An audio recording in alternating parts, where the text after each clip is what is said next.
ಎಲ್ಲರಿಗೂ ಶುಭ ಸಂಜೆ. ಎತ್ತವರನ್ನು ಸನ್ಮಾನಿಸು ನಿನ್ನ ನಡೆನುಡಿಗಳಿಂದ, ಹೀಗೆ ನಿನಗೆ ದೊರಕುವುದು ಆಶೀರ್ವಾದ ಅವರಿಂದ. ಆದ್ಮೇಲೆ ಇಂದು ನನಗೆ ತುಂಬಾ ಸಂತೋಷವಾಗುತ್ತಿದೆ ಹಾಗೂ ಹೆಮ್ಮೆ ಅನಿಸುತ್ತದೆ. ಯಾಕೆಂತಂದ್ರೆ ಇಂದು ನನ್ನ ತಾಯಿ ಹೊಟ್ಟೆಯಲ್ಲಿ ಜನಿಸಿ ನನ್ನ ತಾಯಿಯ 65ನೇ ವರ್ಷದ ಜನ್ಮದಿನವನ್ನು ಕೊಂಡಾಡುವ ಭಾಗ್ಯ ನನಗೆ ಸಿಕ್ಕಿದೆ. ನನ್ನ ತಾಯಿಯ ಬಗ್ಗೆ ಏನು ವರ್ಣಿಸಲು ಸಾಧ್ಯ ನನಗೆ ಗೊತ್ತಾಗ್ತಿಲ್ಲ. ಯಾಕಂತಂದ್ರೆ ಅಂತ ತಾಯಿ, ದೇವರಲ್ಲಿ ಪ್ರೀತಿಸಲು ದೇವರ ಭಯದಲ್ಲಿ ಬೆಳೆಸಿದಂತಹ ತಾಯಿ ನನ್ನ ತಾಯಿ. ನನ್ನ ತಾಯಿ ನನ್ನ ಶಿರ, ಅವರನ್ನು ಯೋಚಿಸುತ್ತದೆ ಪ್ರತಿನಿತ್ಯ ನನ್ನ ಸ್ವರ. ಅವರನ್ನು ಹೆಚ್ಚು ಕೂಗಿದೆ ಅಮ್ಮ ಅಮ್ಮ ಎಂದು. ನನ್ನ ಕರ ಅವರನ್ನು ಹಿಡಿದಿದೆ ಕಷ್ಟದಲ್ಲಿ. ನಾ ಬಿದ್ದಾಗ, ಸೋತಾಗ, ನಾ ಅತ್ತಾಗ, ನಾ ಸಂತೋಷದಿಂದ ಇದ್ದಾಗ.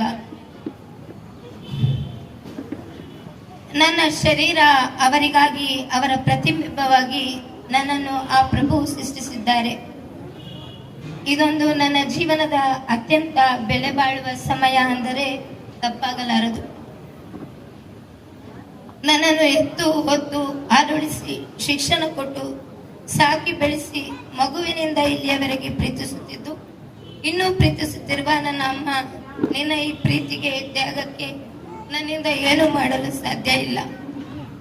ಈ ನಿನ್ನ ಪ್ರೀತಿ ತ್ಯಾಗಕ್ಕೆ ನಮ್ಮ ಈ ಚಿಕ್ಕ ಕೊಡುಗೆ, ಈ ಪ್ರೀತಿಯ ಸಮಾರಂಭ.